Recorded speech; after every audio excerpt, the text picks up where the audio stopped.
नमस्कार, CSK news में आपका स्वागत है दोस्तों। आज बड़ी खबर निकल के आ रही है। आपको बता दें, जहां पाकिस्तान की तुलना में कश्मीर में 16 गुना अधिक खर्च कर रही है मोदी सरकार। भारत दुनिया में चर्चा का विषय है। जम्मू कश्मीर सीम विकास की तरफ बढ़ा। दूसरी बड़ी अपडेट, जम्मू कश्मीर में आतंकी संगठन कश्मीर फाइट ने इजराइल को धमकी दी। जम्मू कश्मीर में इजराइल की एंट्री बनाने जा रहा है सेंटर ऑफ एक्सीलेंस। बताएंगे आखिर ये क्या कुछ है। तीसरी बड़ी अपडेट, PDP नेता अब्दुल हक खान ने पार्टी से दिया इस्तीफा। अभी तक महबूबा का घर छिना, अब पार्टी नेता लगातार दे रहे हैं इस्तीफा। चौथी बड़ी अपडेट निकल के आई है दोस्तों, जहां लेस्टर शहर, आपको बता दें ब्रिटेन में जब से हिंदू PM ऋषि सुनक आए हैं, लेस्टर शहर में जो है वो इस्लामी कट्टरता पर लगा है ब्रेक। मुसलमानों ने PM पे लगाया गंभीर आरोप। अगली अपडेट निकल के इजराइल में फिर से आ रहे नेतन्याहू कल यानी रविवार को संभालने जा रहे हैं सत्ता। बड़ी खबर निकल के आ रही है। इस बीच सब कुछ खबरें के करके विस्तार से, जहां रसिया की करारी हार, यूक्रेन के खिरासन से रूसी सैनिकों की वापसी हुई पूरी। लड़ाई में अब तक का सबसे बड़ा झटका क्यों, वो हम आपको बताएंगे। मोदी सरकार ने कैसे दे दिया पूरे यूरोप को, दिखाया है ठेंगा, एक झटके में पलट दिया है खेल, वो बताएंगे। सब कुछ खबरें विस्तार से बताएंगे दोस्तों।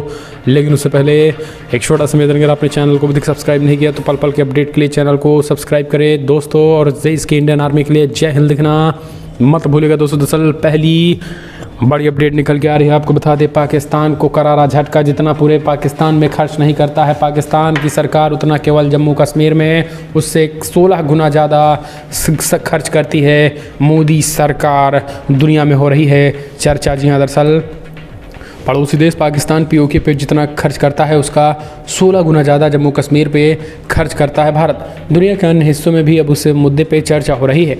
अगस्त 2019 में आर्टिकल 370 के निरस्त होने के बाद भारत पाकिस्तान के कब्जे वाले कश्मीर POK की तुलना में कम से कम 16 गुना अधिक खर्च कर रहा है। कश्मीर सांस्कृतिक केंद्र वियना द्वारा ऑस्ट्रिया के SMPO सोशल डेमोक्रेटिक पार्टी के इन मुद्दे पर एक सेमिनार आयोजित किया गया था। और ये सेमिनार राठौस हाल के अंदर कश्मीर में सामाजिक आर्थिक विकास लोगों का परिप्रेक्ष्य विषय पर आयोजित किया गया था। यहाँ मौजूद वक्ताओं ने कश्मीर के विकास की तुलना की और भारत के विकास कार्यों की सराहना की है। वक्ताओं में कश्मीर सांस्कृतिक केंद्र वियना के प्रमुख नईम खान, UK PNC के अध्यक्ष सरदार शौकत अली कश्मीरी, नाजिर अजीज़ खान और साजिद हुसैनी ने इसे बात रखी है। यही कारण है कि अब POK के जो लोग हैं वो भारत के इस विकास गति को देख करके अब आज़ादी की मांग कर रहे हैं। इतना ही नहीं, आपको बता दें पाकिस्तान को करारा झटका तब लगा जब ये रिपोर्ट सार्वजनिक हुई है और अब POK में भी इसी तरीके से विकास की मांग पाकिस्तान के लिए जनता उठाने लगी है। वहीं जम्मू कश्मीर के लोगों को ये संतुष्टि हुई है कि जम्मू कश्मीर अब शांति के साथ आगे बढ़ रहा है, न कोई पत्थरबाजी न कोई अलगाववादी। इससे पाकिस्तान को लेकिन करारा झटका और मिर्ची लगी है और कंगाल पाकिस्तान की पोल खुल गई है। यानी पूरा पाकिस्तान जो है वो जितना खर्च नहीं करता POK में, उससे 16 गुना ज़्यादा जो है वो भारत खर्च करता है। एक और अपडेट निकल के आई है दोस्तों, पहले घर छीना फिर अब नेता छीन रहे हैं। PDP में सैकड़ों लोगों ने दिया इस्तीफा। महबूबा मुफ्ती की हालत ख़राब हो चुकी है, घर से भी निकाला गया। दरअसल आपको बता दें, पीपल्स डेमोक्रेटिक पार्टी के प्रमुख महबूबा मुफ्ती को एक के बाद एक बड़ा झटका लग रहा है। पहले प्रशासन ने उन्हें 15 नवंबर तक घर यानी बंगला खाली करने का आदेश दिया। अब ममता बनर्जी ने बंगला तो महबूबा मुफ्ती ने खाली तो कर दिया है बंगला, लेकिन अब उनकी पार्टी खाली होती चली जा रही है। अब पहले घर छीना, पार्टी के नेता छिन रहे हैं। यानी आपको बता दें, पार्टी 3 बार के विधायक और पूर्व मंत्री, PDP के पूर्व मंत्री रहे अब्दुल हक सैकड़ों नेताओं के साथ इस्तीफा दे दिया है। सैकड़ों नेताओं के साथ उन्होंने इस्तीफा दे दिया है और अब वो जो है वो माना जा रहा है कि अपनी नई पार्टी या फिर और किसी पार्टी को ज्वाइन कर सकते हैं। माना जा रहा है कि पहले वो नई पार्टी बनाने जा रहे हैं। आपको बता दें, PDP में एक के बाद एक इस्तीफों से महबूबा मुफ्ती की हालत ख़राब हो चुकी है। महबूबा मुफ्ती अब ट्विटर वाली नेता बन चुकी हैं। अगली एक और अपडेट निकल के आई है। कश्मीर में हुई इजराइल की एंट्री, भड़का आतंकी संगठन कश्मीर फाइट, कहा उड़ा देंगे अगर बनाया सेंटर ऑफ एक्सीलेंस तो।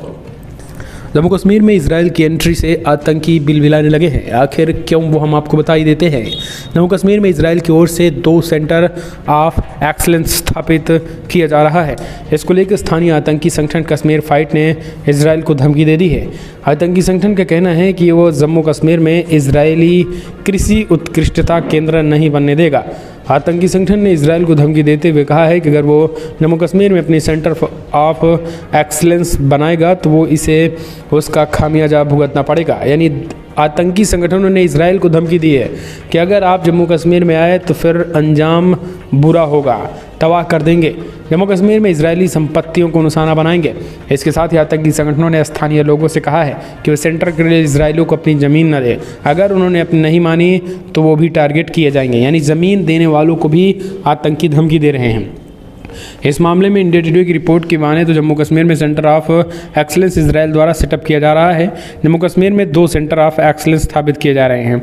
इसके तहत आपको बता दें, उत्पादकता में वृद्धि, कृषि जमीन, जम्मू कश्मीर के किसानों की फसल विविधता, जागरूकता, और इसमें एक centre of excellence Jammu Kashmir दूसरा जम्मू कश्मीर क्षेत्र में स्थापित किया जाएगा।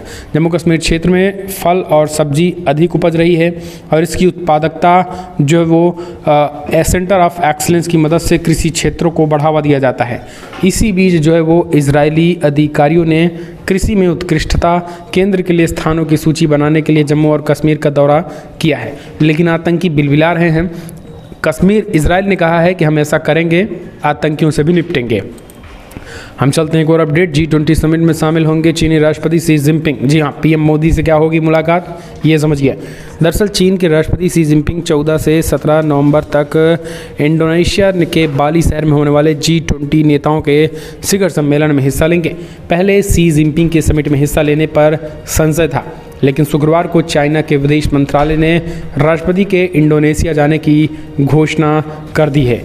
G20 समिट में हिस्सा लेने वाले शी जिनपिंग अमेरिकी राष्ट्रपति जो बाइडेन समेत कई देशों के नेताओं के साथ वार्ता करेंगे।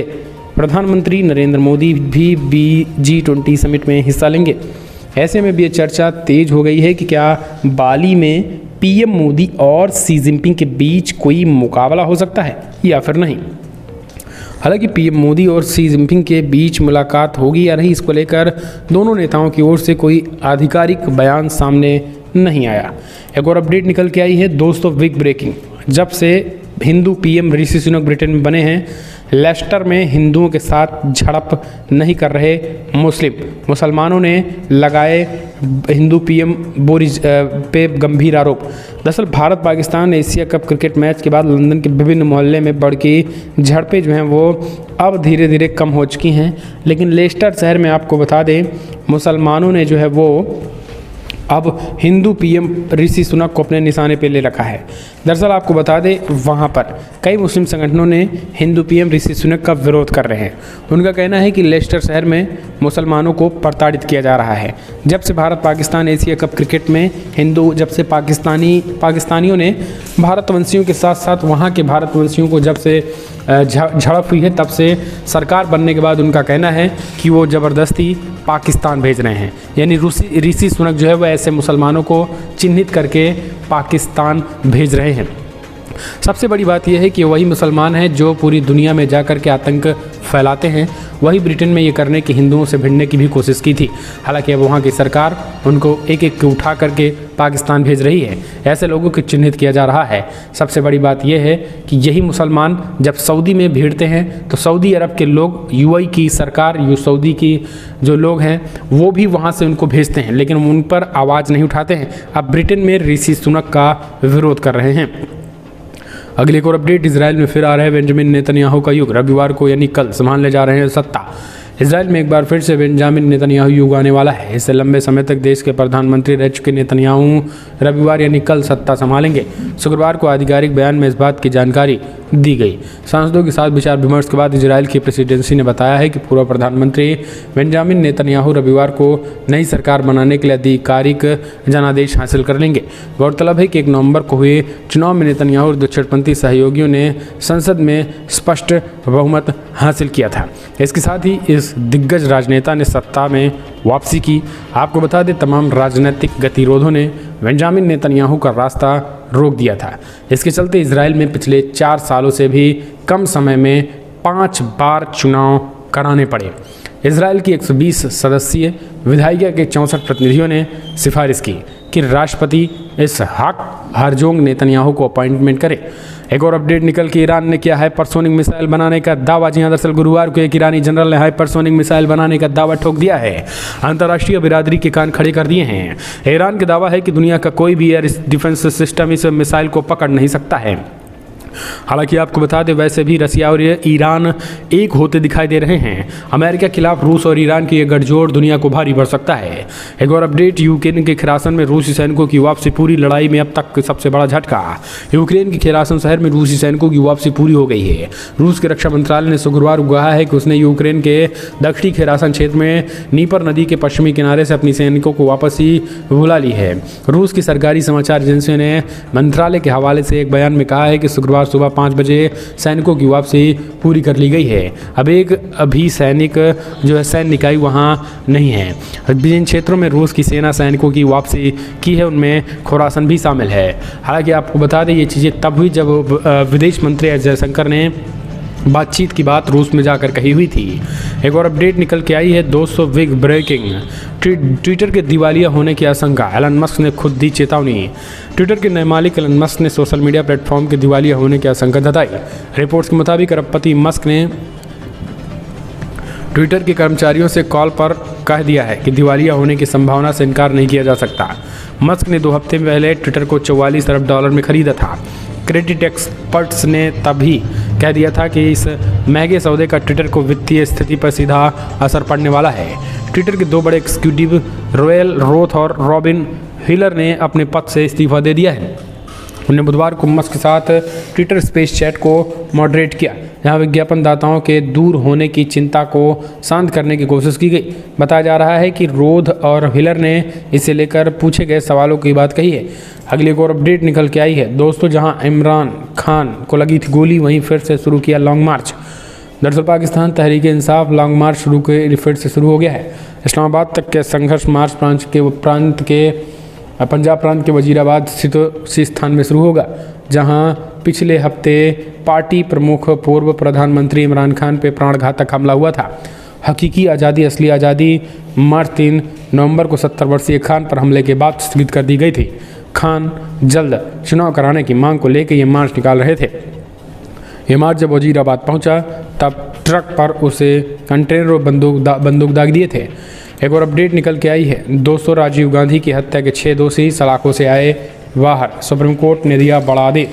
सुप्रीम कोर्ट ने पूर्व प्रधानमंत्री राजीव गांधी की हत्या के मामले में आजीवन कारावास की सजा काट रहे नलिनी और RP रविचंद्रन सहित 6 आरोपियों को रिहा करने के निर्देश दे दिए गए।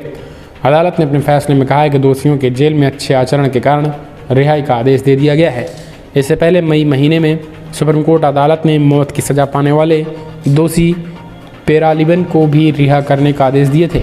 शुक्रवार को यह बड़ा फैसला सुनाते हुए सुप्रीम कोर्ट ने देश के पूर्व प्रधानमंत्री राजीव गांधी की हत्या करने के सभी 6 दोषियों को रिहा करने का आदेश दिए। इन दोषियों में नलिनी और RP रविचंद्रन भी शामिल हैं। एक और अपडेट निकल के आई है दोस्तों, बिग ब्रेकिंग। अगली आपको बता दें, जहां प्रधानमंत्री नरेंद्र मोदी ने किया बड़ा ऐलान। जी हाँ, दरअसल दोस्तों, केम्पेगौड़ा की 108 फीट ऊंची प्रतिमा का अनावरण करके PM मोदी ने कर्नाटक को दी सौगात। देश की 5वीं और दक्षिण भारत के पहले वंदे भारत एक्सप्रेस की सौगात देने के बाद PM मोदी कर्नाटक के बेंगलुरु शहर में ही नान प्रमुख केम्पेगौड़ा की 108 फीट ऊंची कांस्य प्रतिमा का अनावरण कर दिया। एक ही दिन प्रधानमंत्री ने कर्नाटक की 2 बड़ी परियोजनाओं की सौगात दी। और यहाँ ये गौर करने वाली बात यह है कि कर्नाटक में अगले साल विधानसभा चुनाव होने हैं और भाजपा एक बार फिर यहाँ सत्ता रिपीट करना चाह रही है। तो प्रधानमंत्री मोदी का लगातार जो है वो जारी है। एक और अपडेट निकल के आई है दोस्तों, व्लादिमीर पुतिन को सता रहा है हत्या का डर, इसलिए G20 समिट से बना ली दूरी। रूसी विश्लेषकों के बयान से हलचल। दरअसल रूस के राष्ट्रपति व्लादिमीर पुतिन G20 समिट में शामिल होने के लिए बाली नहीं जा रहे हैं। इसे लेकर क्रेमलिन समर्थक एक विश्लेषण ने टिप्पणी की है, जिस पर चर्चाएं तेज हैं। टिप्पणीकार सेर्गे मार्कोव ने लिखा है कि यूक्रेन के ख्यारोसन से रूसी सेना वापस आ चुकी है। अब पुतिन को डर सता रहा है कि उनकी हत्या की कोशिश की जा सकती है। द सन की रिपोर्ट के मुताबिक मार्कोव ने लिखा कि इस बात की बड़ी आशंका है कि अमेरिकी, ब्रिटेन और यूक्रेन की स्पेशल फोर्सेस व्लादिमीर पुतिन की हत्या के लिए साजिश रच सकती हैं, इसलिए उन्होंने जाने से इनकार कर दिया है। एक और अपडेट निकल के आई है। प्रधानमंत्री नरेंद्र मोदी गुजरात चुनाव में फिर से सत्ता में वापसी होने जा रही है। दरअसल आपको बता दें, कई मीडिया रिपोर्ट्स ने यह दावा किया है कि एक बार फिर से गुजरात में और हिमाचल प्रदेश में भारतीय जनता पार्टी की सरकार बनने जा रही है। यही कारण है कि मोदी जी भी पूरी तरीके से एक्टिव हैं और लगातार जो है वो एक के बाद एक सीटों के ऐलान कर रहे हैं। एक और अपडेट ज्ञानवापी मामले में सुप्रीम कोर्ट ने शिवलिंग को सुरक्षित रखने का दिया आदेश, मुस्लिमों को लगा झटका। ज्ञानवापी मस्जिद मामले को लेकर शुक्रवार को अलग अलग मामलों में सुप्रीम कोर्ट, हाई कोर्ट और जिला अदालत में सुनवाई हुई। वहीं सुप्रीम कोर्ट ने मामले की सुनवाई करते हुए अगले आदेश तक शिवलिंग के सुरक्षित रखने का आदेश दिया। मुख्य न्यायाधीश डॉक्टर DY चंद्रचूड़ और न्यायमूर्ति सूर्यकांत और न्यायमूर्ति PS नरसिम्हा की पीठ ने हिंदू पक्षों को ज्ञानवापी विवाद पर दायर सभी मुकदमों को मजबूत करने के लिए वाराणसी जिला न्यायाधीश के समक्ष आवेदन करने की अनुमति दी है। इसके साथ ही पीठ ने हिंदू पक्षों को एक सर्वेक्षण आयुक्त की नियुक्ति पर इलाहाबाद उच्च न्यायालय के आदेश को चुनौती देने वाली अंजुमन इंतजामिया मसाजिद की प्रबंधन समिति द्वारा दायर की गई है।